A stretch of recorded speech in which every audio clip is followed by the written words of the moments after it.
Super Saravana stores. Thiruparankundram தீபத்தூணில் தீபம் ஏற்றுவோம். கந்தசஷ்டி கவசம் பாடி வழிபட்ட அண்ணாமலை. வெளியான வீடியோவால் மீண்டும் பரபரப்பு. பாஜக முன்னாள் மாநில தலைவர் அண்ணாமலை இன்று அவருடைய வீட்டில் கந்தசஷ்டி கவசம் பாடி முருகனுக்கு பூஜை செய்தார். இது தொடர்பான வீடியோவை பகிர்ந்து திருப்பரங்குன்றம் தீபத்தூணில் தீபம் ஏற்ற வேண்டும் என உறுதியேற்று கந்தசஷ்டி கவசம் பாடி முருகனை போற்றுவோம் என அவர் கேட்டுக் கொண்டிருக்காரு. மேலும் அண்ணாமலை திருப்பரங்குன்ற தீபத்தூண் தொடர்பாக என்ன பதிவிட்டுள்ளார், இது பற்றி அங்க இருக்கக்கூடிய மக்கள் நடிப்பது என்ன என்பது குறித்து இந்த பதிவில் முழுமையாக பார்க்கலாம். திருப்பரங்குன்றம் மலையில் மகாதீபம் ஏற்ற வேண்டும் என்ற நீதிமன்ற உத்தரவை நிறைவேற்ற வலியுறுத்தி முருக பக்தர்கள் பேரவை சார்பில் இன்னைக்கு 23ஆம் தேதி மாலை 6 மணி முதல் 7 மணி வரை தமிழகம் முழுக்க கந்தசஷ்டி பாராயணம் செய்ய இருக்காங்க. இதையொட்டி அனைவரும் விளக்கேற்றி கந்தசஷ்டி கவசம் பாட வேண்டும் என தமிழக பாஜக கேட்டுக்கொண்டிருக்கு. சஷ்டியும் கிருத்திகையும் இணைந்து வரக்கூடிய சிறப்பான நன்னாளான இன்று, அதாவது பிப்ரவரி 23ஆம் தேதி என்று அருள்மிகு முருகப்பெருமானுக்காக 6 தீபங்கள் மற்றும் நாம் சார்ந்த பகுதியின் நன்மைக்காக ஒரு தீபம் என நம்முடைய வீடுகளில் மொத்தம் 7 விளக்குகளில் தீபம் ஏற்றி கந்தசஷ்டி கவசத்தை நாம் பாராயணம் செய்ய வேண்டும் அப்படின்னு தமிழக பாஜக தலைவர் நயினா நாகேந்திரன் பொதுமக்களுக்கு அழைப்பு விடுத்திருக்காரு. திருப்பரங்குன்றம் மலை மீது கார்த்திகை தீபம் ஏற்றப்பட வேண்டும் என பக்தர்கள் சார்பாக பல வருஷங்களாக வேண்டுகோள் விடுக்கப்பட்டு வருகிறது. இந்த நிலையில பாஜகவினர் தங்களது வீடுகளில் கந்தசஷ்டி கவசம் பாடி வழிபட்டு வருகின்றனர். பாஜக முன்னாள் மாநில தலைவர் அண்ணாமலை இன்று அவருடைய வீட்டில் கந்தசஷ்டி கவசம் பாடி முருகனுக்கு பூஜை செய்திருக்காரு.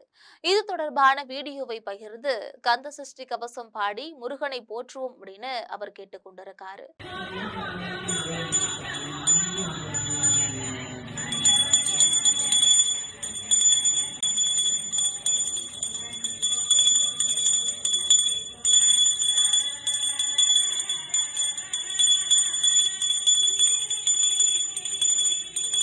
அண்ணாமலை வெளியிட்டுள்ள பதிவுல, சக்திவேல் ஏந்திய குமரனுக்கு உகந்த திதியான சஷ்டியும் கந்தனுக்கு உகந்த நட்சத்திரமான கார்த்திகையும் இணைந்திருக்கக்கூடிய இன்றைய நாளில் திருப்பரங்குன்றம் தீபத்தூணில் தீபம் ஏற்ற வேண்டும் என்ற உறுதியை ஏற்று கந்தசஷ்டி கவசம் பாடி முருகனை போற்றுவோம்.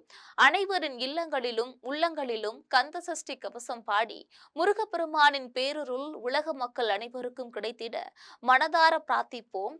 சஷ்டி பாடவும் தீபம் ஏற்றுவோம் என தெரிவிச்சிருக்காரு அண்ணாமலை. முன்னதாக திருப்பரங்குன்றம் மலையில் தீபம் ஏற்ற கோரி வருகின்ற 23ஆம் தேதி, அதாவது இன்னைக்கு மாலை இந்துக்கள் வீட்டில் கந்தசஷ்டி பாராயணம் செய்ய வேண்டும் அப்படின்னு ஸ்ரீவில்லிபுத்தூர் ஸ்ரீ சடகோப ராமானுஜஜீயர் வேண்டுகோள் விடுத்திருந்தார். இந்த நிலையில திருப்பரங்குன்றம் தீபத்தூணில் தீபம் ஏற்ற வேண்டும் என்று உறுதியை ஏற்று கந்தசஷ்டி கவசம் பாடி முருகனை போற்றுவோம் என்று தமிழக பாஜக முன்னாள் தலைவர் அண்ணாமலையும் ஒரு பக்கம் சொல்லியிருக்காரு. மறுபக்கம் நீதிமன்றம் உத்தரவு பிறப்பித்தும் தூணில் தீபம் ஏற்றுவதை திமுக அரசு நிறைவேற்றவில்லை, திமுக இந்துக்களை அவமதிக்கிறார்கள், முஸ்லிம்களுக்கு ஆதரவு தெரிவிக்கிறது என்றெல்லாம் பாஜகவின் முக்கிய தலைவர்கள் திமுகவை சாடி வருகின்றனர். ஒரு கட்டத்துல அங்க இருக்கக்கூடிய மக்களிடையே நேரடியாக சென்று கேட்கும் போது கூட மக்கள் தரப்பிலிருந்து சொல்லப்படுவது என்னவென்றால், இது அவ்வளவு பெரிய பிரச்சனையாக எங்களுக்கு தெரியல, இதனை அரசுதான் மிகப்பெரிய அளவுல அரசியலாக்கி வருகிறது அப்படின்னும் அங்க இருக்கக்கூடிய மக்கள் சொல்றாங்க. மேலும் அண்ணாமலை அவர்களும் திருப்பரங்குன்றம் தீபத்தூணில் தீபம் ஏற்ற வேண்டும் என்ற உறுதியை ஏற்று கந்தசஷ்டி கவசம் பாடி முருகனை போற்றுவோம் அப்படின்னு இன்னைக்கு சொல்லியிருக்காரு. மேலும் மத்திய இணையமைச்சர் எல் முருகன் திமுகவிற்கு பாடம் புகட்டும் விதமாகவும் மத உணர்வை வெளிப்படுத்தும் விதமாகவும் பக்தர்கள் அனைவரும் தங்களது வீடுகள்ல வீட்டு வாசலில் விளக்கேற்றி 23ஆம் தேதி கந்தசஷ்டி கவசம் பாட வேண்டும் அப்படின்னு கேட்டுக்கொண்டிருக்காரு. இந்த நிலையில இதையெல்லாம் வைத்து பார்க்கும்போது திருப்பரங்குன்றத்தில் இருக்கக்கூடிய மக்களே இது பற்றி எங்களுக்கு பெரிதாக அதில் ஒரு பிரச்சனையும் இல்லை என்று சொல்லும் பொழுது, மீண்டும் மீண்டும் இதுபோல மத கலவரத்தை மக்கள் மத்தியில் ஏற்படுத்தக்கூடிய வகையில அரசியல் கட்சிகள் பேசி வருவது குறித்து நீங்கள் நினைக்கும் கருத்துக்களை மறக்காமல் கமெண்டில் பதிவிடுங்கள். இது போன்ற அரசியல் செய்திகளுக்காக இணைப்பில் இருங்கள் ஜெம் தொலைக்காட்சியுடன். நன்றி.